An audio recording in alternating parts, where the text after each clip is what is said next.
Hi, I'm Sam Hart, and today I'll be presenting on low-gravity testing of a phase change propellant management device. So first, I'd like to start off with a little bit of motivation about why we care about phase change propellant management and why we're looking into this technology. We're seeing a lot more CubeSat propulsion systems being developed, and a lot of these are cold gas systems, which are preferable because they're generally cheaper and less complex than things like electric propulsion, which works very well for the CubeSat form factor and budget. Now, there's some interesting things about CubeSat cold gas propulsion systems that differ from conventional systems. So first, we have the fact that they use conformal tank geometries. So instead of having, say, a spherical tank or a cylindrical tank with hemispherical end caps, we have these tanks that conform to the internal geometry of a CubeSat. Second, these systems use two-phase propellants. So instead of using just a compressed gas like xenon or nitrogen or what have you, we're actually using fluids that you compress until they form a liquid-vapor mixture. And both of these things present interesting fluid management challenges. So let's get a little bit more into why we're doing that and what these challenges are. So you'll see in the upper right here a picture of the Visor's CubeSat cold gas propulsion system. This is roughly a 1U propulsion system designed here in the Georgia Tech Space Systems Design Lab. And as you can see, it is a very unique geometry. Now, the reason we're able to do that is that off-white structure you see is all additively manufactured. It's SLA printed out of Somos Perform, which is a 3D printing plastic material, and it is space safe. Now, what's really cool about additively manufacturing these is we can put everything in the same structure. So that off-white structure contains the tanks, all of the fluid routing, and the nozzles for this propulsion system, all packed into this unique geometry. And we've picked this shape because it conforms to the space that's left over in the CubeSat after all of the other sort of larger and less modular systems have been implemented. So this is the space that was left over in the CubeSat and allocated to propulsion. Now, because we can conform to that shape, we're able to fit a lot of propellant in there. But there is a downside. If you take a look in the bottom left, that is the internal geometry of the tanks in this propulsion system. So if you imagine you took all the propellant that was in the propulsion system and you somehow froze it and pulled it out, this is the shape it would have. And what that means for us is that we can't use conventional propellant management devices. It's got all these nooks and crannies and pockets that prevent us from using things like a capillary sponge that we would use in a traditional system. All right, now the next problem with these is the propellant itself that is used in these propulsion systems. So we use a two-phase propellant. Now the reason we do that is twofold. One, when you use a two-phase propellant, it is self-pressurizing. It wants to stay at the saturation pressure of the fluid. In this case, that's about 35-ish psi-A, which is a really nice pressure to be at. It's enough that you can get good thrust, but not so much that it is a danger as a ride-along payload. So we really like that feature of this. Also, two-phase propellant stores a liquid-vapor mixture, and that liquid is very dense. Now that's great for us because it means we can pack in a large mass into a small volume. CubeSats are generally volume limited, not mass limited, so we really want to focus on cramming in as much mass as possible in a small volume. So those are the reasons we like the two-phase propellant and the conformal tanks. But there are downsides. I've already talked about the downside of the conformal tank. The downside with the two-phase fluids is that they boil in response to heat addition because they are trying to because they're at their saturation pressure. Now, the next issue is that when you pull propellant out of the tank, the pressure in that tank is going to drop, right? But when you do that, all the remaining liquid in the tank is going to begin to boil until saturation pressure is restored. Now that's great, it repressurizes, but on the downside, it means small bubbles are going to nucleate all around your tank. So now we have heating causing small bubbles and pulling propellant out of the tank causing small bubbles, and all of these small bubbles really don't play well with conventional propellant management devices. So you might wonder, how are current systems getting around this? How are they solving this problem? And the big way that people do it is using a two-tank system. What this means is you store most of your propellant in a main tank. You'll see this sort of diagrammed in the bottom right of this slide. So we have most of our propellant in this main tank stored as a liquid vapor mixture. We then have a smaller vapor plenum tank that we use when we want to actually fire our thrusters. So we can pull pure vapor out of that plenum, send it through our nozzles, and you get thrust. And that's great for us. You really don't want to send liquid through your nozzles. Now, when you do that, obviously the pressure in the plenum is going to start dropping as you're pulling vapor out of it. So eventually we're going to need to refill that plenum.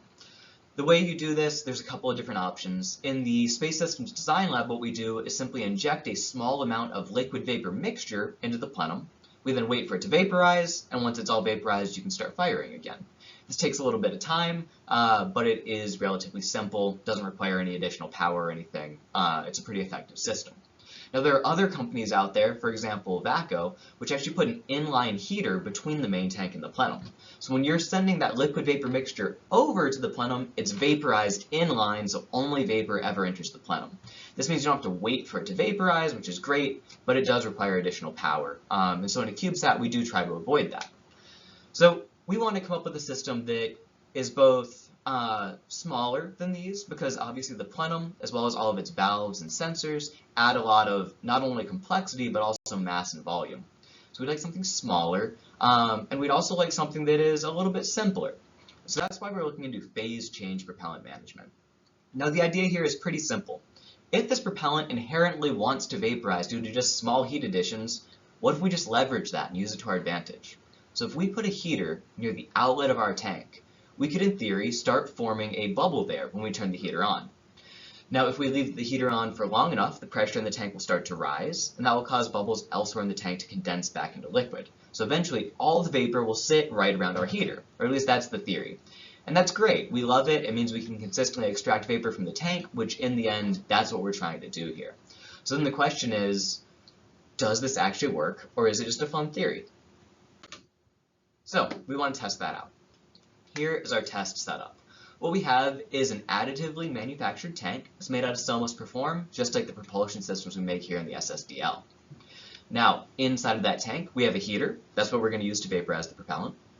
We have some baffles. The only goal with the baffle is to prevent convection in the tank. Now on Earth, that's important because there's going to be convection due to buoyancy on Earth. However, in microgravity, we wouldn't see that. So we're trying to eliminate as much convection as possible to reflect the microgravity environment during our ground tests. During the flights that we're going to talk about in a bit, there's also going to be movement. You've been on a flight, I'm sure, and you felt the plane shakes around sometimes. So that's going to cause sloshing in our tank, and we can avoid that, again, using the baffles. Alright, so also in this tank we have a number of thermocouples that allows us to see if we're getting thermal stratification. Is the whole tank heating, or is just a portion of it heating? What's happening? We also have a pressure transducer, so we can figure out if there are pressure spikes when we turn on the heater, or is it a constant rise, and get an idea for what's going on in there. And I'll talk a little bit more about that later. Alright, and finally we have a clear window on the front and back of this tank. Now in a flight system you would obviously not need to have clear windows to look inside because no one's looking inside of it in low Earth orbit.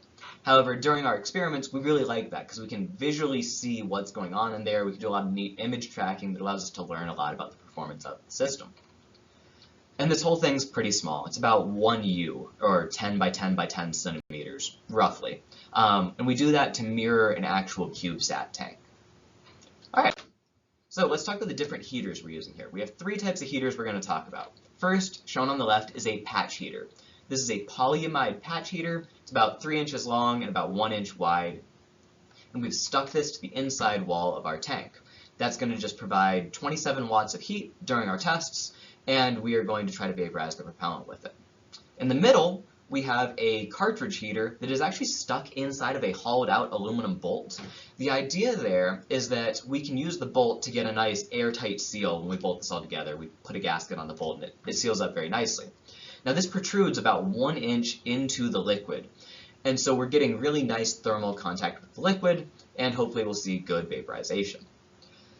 Finally, we have, again, this cartridge heater bolt set up, but now we've placed a capillary bubble trap around it. Now this is supposed to work sort of like a start basket. Essentially, once we form the vapor around the heater, the start basket should hold the vapor, and we can then theoretically consistently pull vapor out of the tank.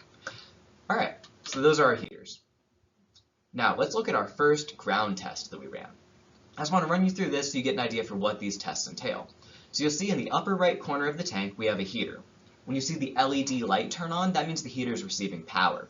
In all tests, we're going to send it about 27 watts. Now, all of these tests are going to last 20 seconds because that's how long our microgravity test will last as well. So we want to maintain some consistency. So you'll see now there's a bubble on the left that is rapidly condensing.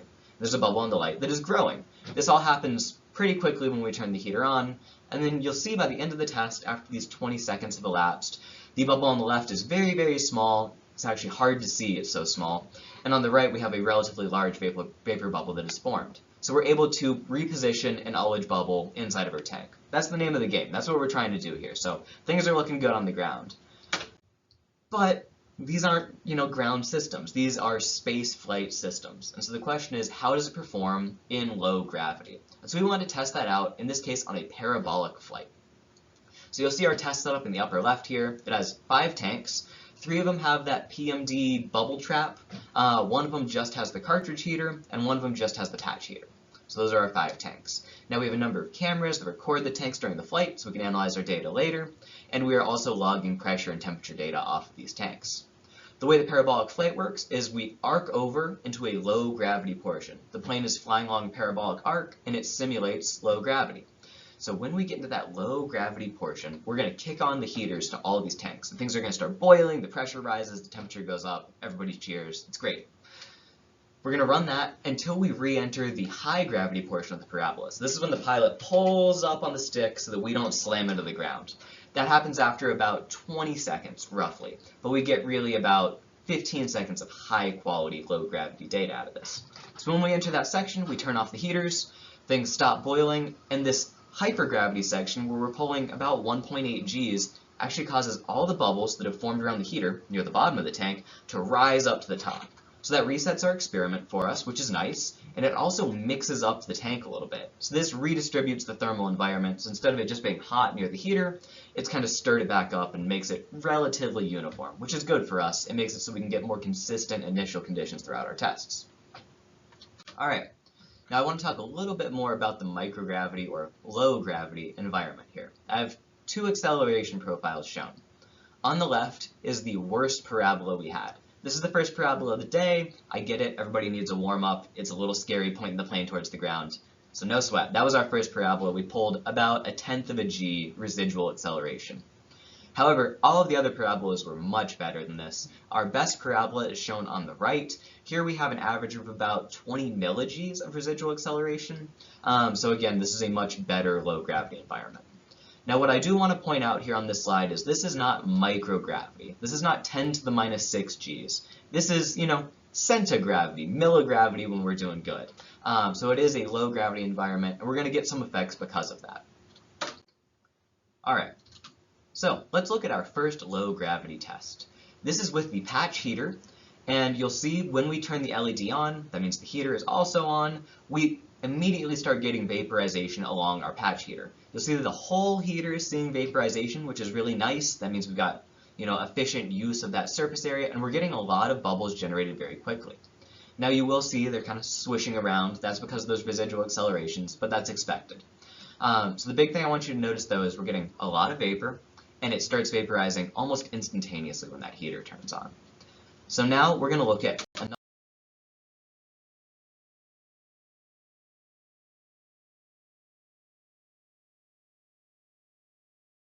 test.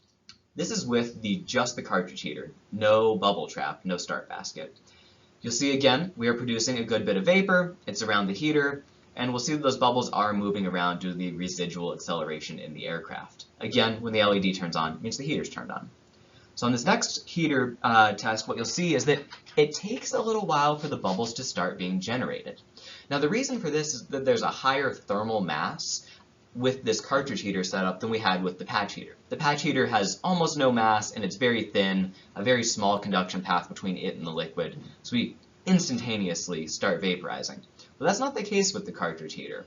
In this case, it takes a little bit longer to heat up. There's a larger path that the heat has to travel through before it hits the liquid, and all of that makes it take just a little bit longer to get going. Now, we were kind of surprised by these results because we figured that the patch heater is stuck up against a wall. So it's probably losing a lot of heat into the wall, and we thought that might give us less efficient vaporization. But that simply doesn't seem to be the case here. In our longer ground tests that last, up to 20 minutes, sometimes at much lower power levels, we did notice that the patch heater was losing a lot of heat to the wall. But here we simply just, we don't see the effects happening as much, probably due to the high power and low time duration of these tests. All right, so you did notice the bubbles were drifting all around in the previous tests. And that means that if I wanted to consistently pull vapor out of this tank, quite simply, I couldn't do it. It wouldn't be possible. Well, that's not great for us because ultimately the goal here is to be able to consistently pull out vapor and send it to a thruster. So what can we do to fix this, to mitigate those issues? And so our idea is a capillary PMD, or a capillary propellant management device. This system simply uses capillary forces to hold the vapor bubbles around the heater. So the idea here is we have sort of a sponge-style PMD. Essentially, this is just a lot of wedges side by side. This surrounds our cartridge heater. You can imagine in the center of that diagram, up in the upper right, that little circle in the middle, that would be our heat source. So the idea here is when we kick on our heater, we're going to have liquid touching it, and it's going to start to form bubbles. You'll see a diagram at the bottom here. Once those bubbles form, capillary pressure is going to push the bubble up out of the wedge, and more liquid is going to wick in towards the heater. Now that's good because it keeps liquid up against our heater, which increases our vaporization rate and makes us much more efficient. However, we don't want these bubbles to drift off forever. We want to keep them close. So we've wrapped this whole thing in a thin wire mesh. We've designed this mesh such that the hole size is small enough that the bubble point pressure will hold the bubbles inside. What that means really is that capillary pressure isn't going to let vapor bubbles get pushed through this mesh. Instead, they're going to stay in that area. So as we leave this on for longer and longer, all the liquid that is trapped inside of our capillary mesh is going to get vaporized, the vapor bubbles will get trapped, and eventually there will just be vapor inside of our bubble trap here. That means we could then consistently pull vapor out of the tank. That's great. That's what we're trying to do here. So let's see how that pans out for us. Here we have a test of the capillary bubble trap. We have a clear plastic viewing window on the front of the bubble trap so we can see what's going on inside. You'll see here that vapor bubbles are being produced and they're actually being trapped. You'll especially notice it in these sort of upper wedges. Now, you will notice that there was a lot of leakage there. That's not due to the mesh failing, that's actually due to where our viewing window is sealed against everything. Quite simply, it just didn't seal the bubbles in very well. That was simply due to design issues. Now, we also had some material compatibility issues, which is the reason that that viewing window isn't quite as clear as you might want it to be. So let's take a look at that again in these next parabolas. So again, we're producing vapor bubbles, but a lot fewer of them are actually being trapped. Now a lot more are escaping. The gaps between where that window is sealed to our PMD have grown, and these cracks are forming in the window. Now the reason for this is actually just a material compatibility issue. What we believe to be a polycarbonate window actually turned out to be an acrylic window, and acrylic doesn't play well with refrigerants. So you see in this parabola, the whole window is actually going to crack and fall off. Now this doesn't cause any real issues where it's dangerous or anything. It simply causes a problem that we are no longer able to trap the bubbles, and so we don't get to collect any more data on this specific bubble trap. Now that changes later on, or that doesn't change, but in the first 4 parabolas of the flight or so, we did get good data. It's just for the rest of the test, it makes it so we can't trap bubbles anymore. Alright, now we aren't just taking fun videos of bubbles, we are also collecting both pressure and temperature data, and so I'd like to talk briefly about that. This is just preliminary analysis. So the big things I want you to see here are that the pressure and temperature are rising throughout the test. Now that's good for us because it means we get to do tests at a variety of starting conditions. So we go from starting at 296 Kelvin all the way up to about 304 Kelvin near the end, and that's really good. We get sort of a range of test conditions. The other thing I want you to notice is that the pressure has risen throughout this test, but not by a lot. So over the course of 28 parabolas, about 15 seconds each, operating at a pretty high power level of 27 watts, we only see a total rise of about half an atmosphere of pressure in our tanks. Now there is a spike in pressure during every test. That's when we turn the heater on, bubbles start being produced, and the pressure rises. But that pressure spike is pretty small, only about half an atmosphere, and what that means for us is that when we go to design flight tanks, we don't need to make these walls super thick and have a really massive propulsion system. Instead, we only need to look at about a 7 psi rise in pressure, and that means that we don't need to beef these up too much. We can keep our nice thin, additively manufactured walls. We stay pretty volumetrically and mass efficient, and that's all really good to see. All right, so I'm going to conclude there. The big takeaways here are: 1, we can reposition an ullage bubble using thermally induced phase change. We can do it in 1G and we can do it in low gravity. And that's really great to see. That proves out this concept. The next thing we see is that bubble retention devices are absolutely necessary. Bubbles are drifting all over the place without them, so we clearly need these. And we have a lot of ideas about how to improve them in the future. So we've learned a lot of great lessons from this test that we'll be able to implement soon. Now there's a number of publications out about this work, and if you're interested in this sort of thing, please go take a look. We have some that are already out, some that are coming out soon, and there's a lot of great stuff in there, both about how this heater system is going to work, the different types of bubble traps we're looking into, and some fun analysis of how well we expect these bubble traps to perform. All right. I would love now to acknowledge our sponsors. First, the NASA Flight Opportunities Program. They paid for both this parabolic flight campaign, all the hardware, and for the students. We really couldn't have done it without them. They've been great. I'd also like to thank the National Science Foundation for supporting me personally through the Graduate Research Fellowship Program. And we do have a patent out on these technologies. If you'd like to learn a little bit more about what we do, I have the contact information for myself, as well as the 2 PIs on this project, as well as a link to both the SSDL website and the Low Gravity Lab website, both here at Georgia Tech. Those are the 2 labs involved in this work. So feel free to take a look and reach out if you have any questions.